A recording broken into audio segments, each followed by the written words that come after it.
उत्तराखंड में खेल प्रतिभाओं की कमी नहीं है। राष्ट्रीय और अंतर्राष्ट्रीय स्तर पर उत्तराखंड से कई प्रतिभाएं निकली हैं, जिन्होंने भारत का नाम बढ़ाया है। लेकिन उत्तराखंड के सुदूर पहाड़ी क्षेत्रों में रह रहे उन खेल प्रतिभाओं को आगे बढ़ने के लिए उतने अवसर नहीं मिल पाते जितने अवसर मैदानी इलाकों में मिलते हैं। उत्तराखंड के अस्तित्व में आने से लेकर आज तक सुदूर पहाड़ी क्षेत्रों में खेल को लेकर सुविधाएं उतनी देखने को नहीं मिलती जितनी होनी चाहिए। उत्तराखंड में खेल नीति लागू होने के बाद भी खेल में रुचि रखने वाले खिलाड़ियों को निचले इलाकों की ओर पलायन करना पड़ रहा है। आज उत्तराखंड के खिलाड़ियों को अवसर देने के लिए कुछ संगठन सामने आए हैं, लेकिन उनके सामने पहाड़ी क्षेत्रों में जाने के लिए पर्याप्त अवसर नहीं है। इसका कारण पहाड़ी क्षेत्रों में खेल को लेकर पर्याप्त व्यवस्थाओं का ना होना है, ऐसा कहना है DSF पब्लिक चैरिटेबल ट्रस्ट के सदस्यों का। चलिए आपको उनसे ही सुनवाते हैं। उत्तराखंड के अंदर इस बात अब मैं लगातार से इस बात को उठाता रहा हूँ, आपकी ध्यान में उठाई है कि उत्तराखंड के अंदर वो व्यवस्था नहीं मिल पा रही है जो कि बच्चों को प्रोत्साहन देता है। अब छोटे छोटे संगठन जो हैं वो प्रयास तो करते हैं, लेकिन राज्य सरकार की ओर से उनको कोई सुविधाएं नहीं मिल पाती। बच्चों को ना आर्थिक लाभ मिल पाता, ना व्यवस्था है, ना कोचिंग, ना टीचिंग, कोई चीज़ नहीं मिल पाती। तो इसमें सरकारों का तो क्या कहना साहब, मैं तो उनके लिए मैं कुछ मतलब हम लोग जितनी भी संस्थाएं जो काम कर रही हैं, जो जमीनी स्तर पे बहुत अच्छा काम कर रही है, तो सरकार की तरफ से तो सहयोग, ना सामाजिक सहयोग रहता है ना आर्थिक सहयोग रहता है। अब हम चाहे चीख के कितना भी बोल लें, कितना भी कहीं पे कुछ बोल लें, असल में जो हम ये प्लेटफॉर्म उत्तराखंड के पर्वतीय क्षेत्र के या दिल्ली एनसीआर के बच्चों को प्रोवाइड कराते हैं, ये काम सरकारों का ही है। अल्टीमेटली अगर देखा जाए तो ये जो मंच स्थापित हम लोगों ने करे, ये काम सरकारों का है, लेकिन हम कर रहे हैं।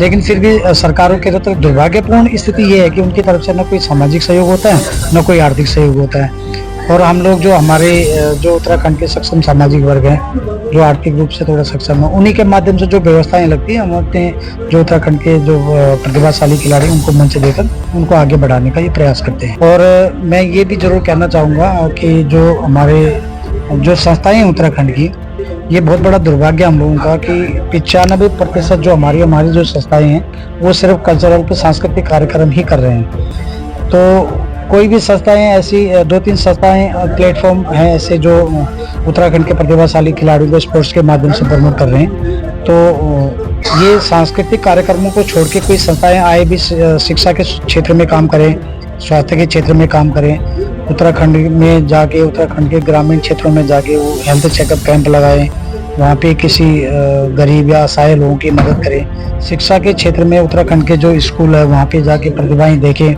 कोई बच्चे पढ़ने वाले हैं तो उनको किस तरह से प्रमोट किया जाए, आर्थिक सहयोग देखें, उनको किताबें देखें।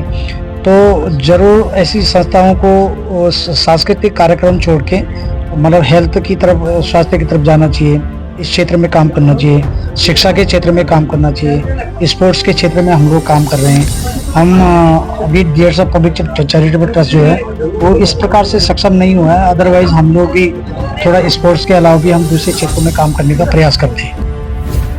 आज भी सुदूर पहाड़ों में कई प्रतिभाएं देश के लिए खेलने की ज्योति अपने सीने में सुलगाए हुए हैं, लेकिन खेल व्यवस्थाओं के चुंगल में फंसे होने के कारण खेल प्रेमी चाहते हुए भी प्रतिभा विहीन दिखाई दे रहे हैं। काश सरकार अपना एक हाथ इनकी ओर बढ़ा देती है तो उत्तराखंड की लाखों खेल प्रेमियों की लाखों भुजाएं सरकार के साथ उत्तराखंड को खेल आगे ले जाने के लिए हुंकार भरती नजर आएगी।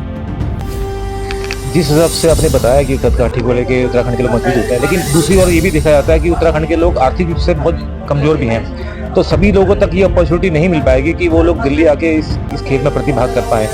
तो ऐसी स्थिति के अंदर क्या उत्तराखंड सरकार को या आपको ऐसा लगता है कि उत्तराखंड गवर्नमेंट को जो व्यवस्थाएं वो बनाने चाहिए खेल को? उत्तराखंड को बने हुए 25 वर्ष हो चुके हैं, तो ये व्यवस्था अब तक खड़ी क्यों नहीं हो पा रही है? देखिए, सबसे पहले मैं आपको बताता हूँ, जो विजनरी हमारे पास लीडर हैं, ये सब आज की डेट में मीडिया की उपज है। ग्राउंड लेवल पे अगर आप देखें, अभी हमने हमारा जो उत्तराखंड में अभी मतलब राष्ट्रीय खेल हुए हैं, उसमें उत्तराखंड की टीमों में भी बाहर के लोगों को भर दिया गया।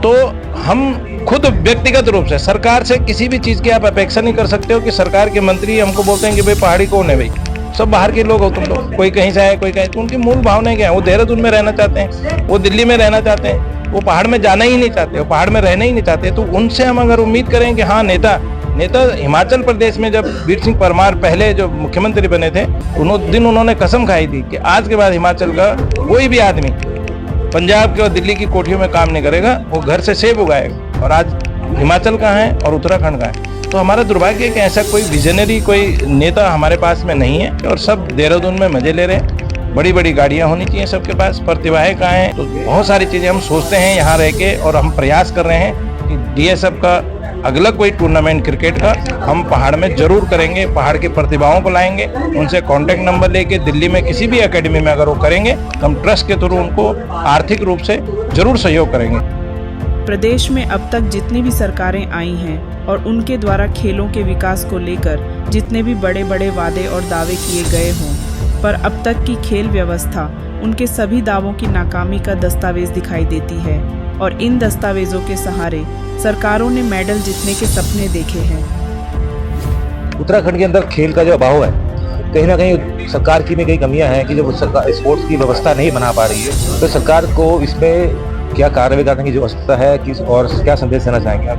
देखिए, इसमें ये हम सरकार से आग्रह करेंगे, अगर कहीं ऐसी व्यवस्था बन सकती है, कहीं मिनी स्टेडियम होने चाहिए जगह जगह, कहीं जैसे मेन डिस्ट्रिक्ट मेन टाउन है, मेन हब है, उसके अंदर हर डिस्ट्रिक्ट में एक मिनी स्टेडियम बनना चाहिए जिसमें हर प्रकार के खेल की व्यवस्था, हर प्रकार के जो बच्चे हैं हमारे उनको सुविधा मिल सके। हम ऐसा प्रयास करेंगे, इसमें हम सब लोग मिलकर प्रयास करेंगे।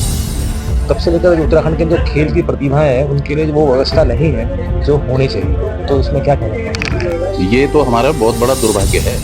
मैं आपको बताऊं, हमारा उत्तराखंड के अंदर कोट ब्लॉक फुटबॉल में नंबर 1, रिखणी खाल ब्लॉक वॉलीबॉल में नंबर 1। आज की तारीख में बच्चों का क्रिकेट का जो जुनून हो गया ना, क्रिकेट में जो जाना, क्रिकेट एक बिल्कुल जो पैसे वाली संस्था बन गई है।